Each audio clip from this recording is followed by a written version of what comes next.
We're sitting here again with Damone Daniel. Thank you, Mr. Daniel, for allowing us a second interview with you.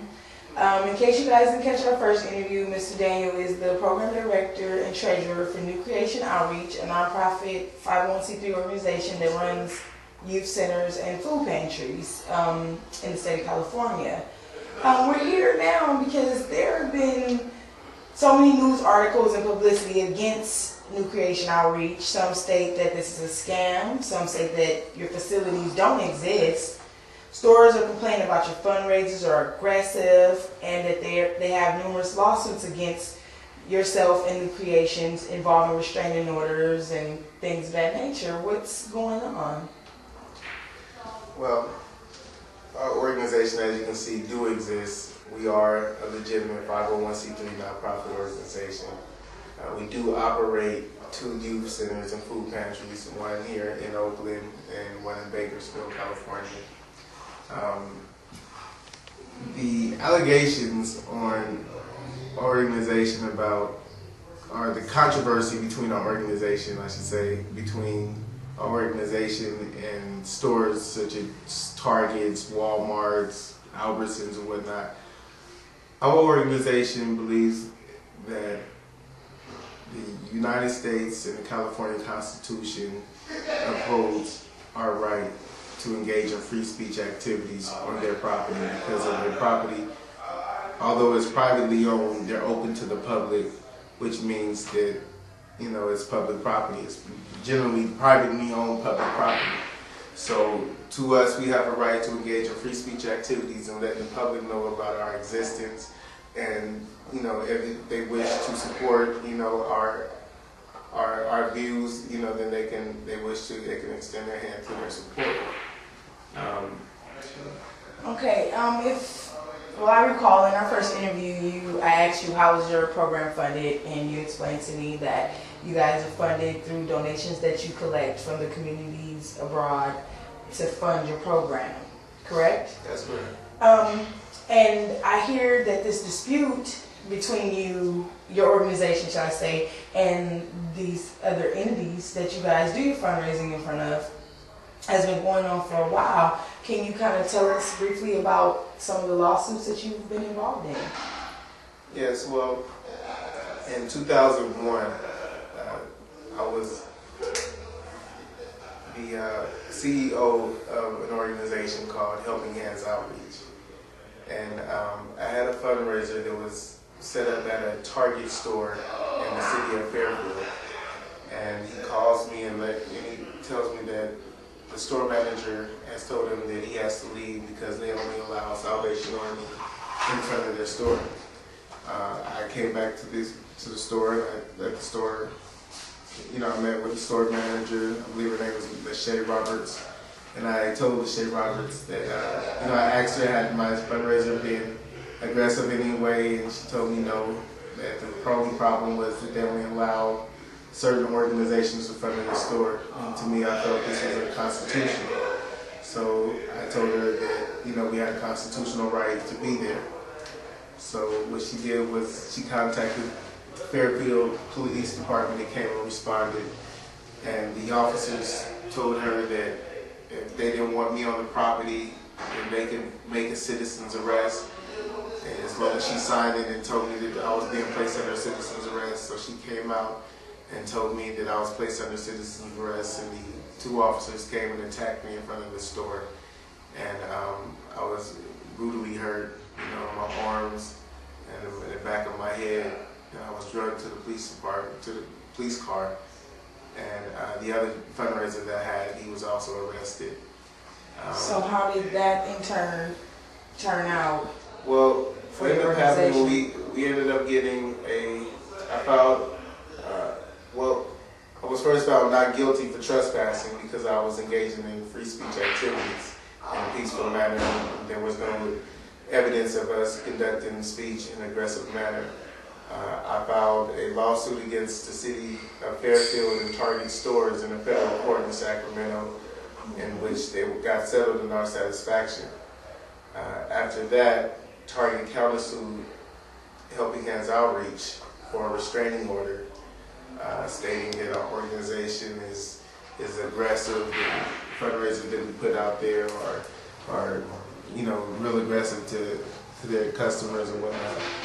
Just made up lies so that they can get a restraining order against our organization from engaging in free speech activities.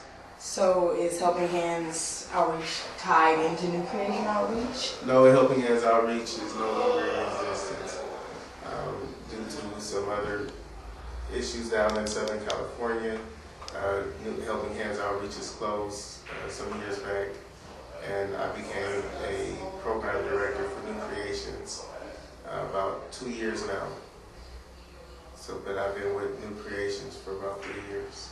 So what are the lawsuits that New Creations is facing now and the outcomes? New Creation Outreach is facing numerous lawsuits because stores don't wish to support our organization. Our organization does not conduct speech in an aggressive manner. Our organization simply, set up in a place that either other organization would come onto the property and conduct solicitations such as Girl Scouts or Boy Scouts or Salvation Army or anything. So we conduct, a similar type of fundraising event, but because our organization is not liked and has been blackballed due to,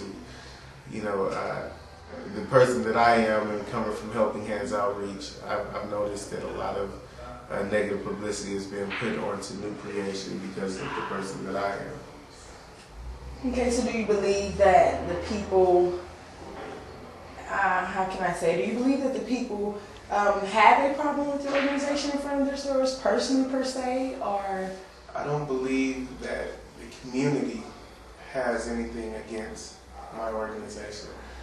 Truly, I don't believe that anybody who really knows New Creation or knows me would have anything against myself or against this organization. But I believe because of the pull that the stores and the people that are against me have, they utilize that and brainwash the people that do feel like they are against my organization, because people that say that they're against my organization really have no true meaning of why they're against our organization. For instance, our organization do fundraising in Marin for our youth center food pantry here in Oakland. The stores that we go to, like United Market, Trader Joe's, and Paradise, they put up post signs that say, "Don't support this organization because their organization youth centers in Oakland," and so they brainwash these people into thinking, why give to an organization or to youth that's in Oakland? Why not? What could be the problem with helping out, lending, extending your helping hand to an organization because they're over the bridge? Nobody sees a problem with sending money to Haiti, sending money, to Afghanistan, or sending our troops to Afghanistan to help them out with their disparities. And what's the problem with helping out your local neighbor that's just right over the bridge? Jesus, he didn't just help the people of Jerusalem or where he was from. He went out and spread the word and extended his help to everybody around that he could. And wrapping up here, what does New Creation stand on all this? What will they do now that they have all these lawsuits and all these issues against them? What stand will they take now in ensuring the security and sustainability of their organization? Well, our organization, like I said, we have a great stand on wanting the community to support the community and to remember their community, remember the people. Don't just take, to the shopping centers and think that they're going to make everything okay and whatever they say, that's what life is. Because you have to remember your neighbor. That is the reason why we have so much disparity. That's why doors are closing in the community to mom and pop places, because everybody's forgetting about their neighbor. The pride of private ownership, the pride of just helping out a neighbor just because they're your neighbor. You know, now the world we live in, people don't even know who their own neighbor is. You know, if somebody breaks into a neighbor house, nobody cares because nobody even know their neighbors on the block. And that's not what America is about. That's not how we became who we are, and we need to go back to what we used to be. You know, and that's the new creation that we aim to keep on fighting for. Is to remember our public and remember the people, and to keep the people, to remember the people. So we will hire attorneys or do what it takes to keep our existence going on, you know, by community support. We will not let them take our voice. We will not let the property rights, quote unquote, take over the rights of the First Amendment and the freedom of speech. So we will fight that. Well, thank you, Mr. Daniel, again for sitting down with us, and we appreciate you. Anytime. Thank you. Thank you.